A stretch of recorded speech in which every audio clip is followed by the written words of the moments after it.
Hurricane Irma left a lot of destruction in its wake, but it may have also unearthed a piece of history.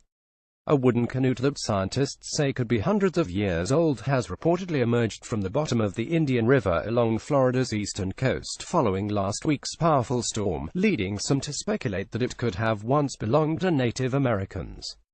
Local cocoa photographer and self-proclaimed history buff Randy Lathrop said he was riding his bike along the river earlier this week when he came across the unusual piece of wood washed up near the shore. "As soon as I saw it, I knew exactly what it was," he told ABC News.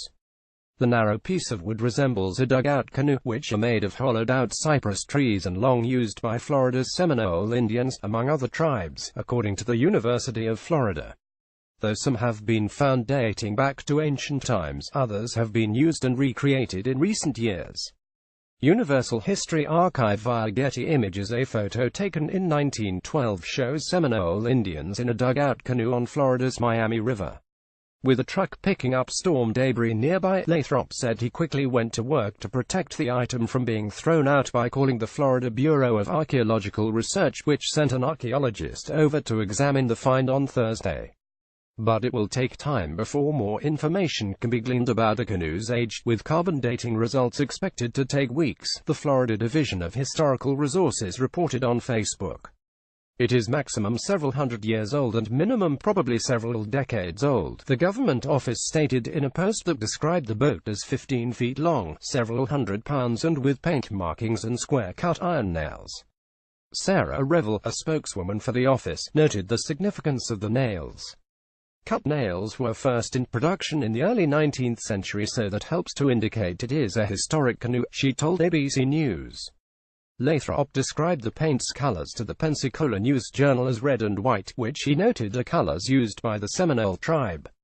Though it has several uncommon features, including compartments, its square shape, what appears to be a seat, and its nails, it's not especially unique.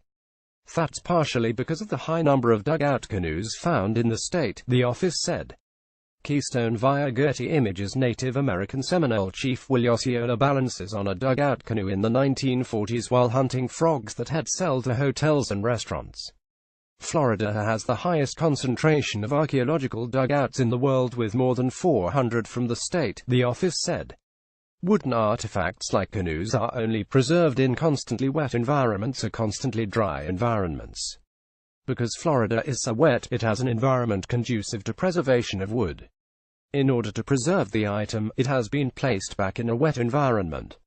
If it is determined to be historic, the canoe will be stabilized, preserved, and hopefully it will ultimately be displayed locally for the public to enjoy and learn from, the office said. That end result is one Lathrop said he looks forward to. History saved for the public, he exclaimed on Facebook. Israeli students stole Auschwitz artifacts for art project. DOJ sues Hobby Lobby for smuggling ancient Iraqi artifacts. Historic woman photographer pays stunning tribute to other historic women. Ruinous graffiti etched into national park's ancient rock arches. Download Nina Golgofsky. Trends reporter, HuffPost.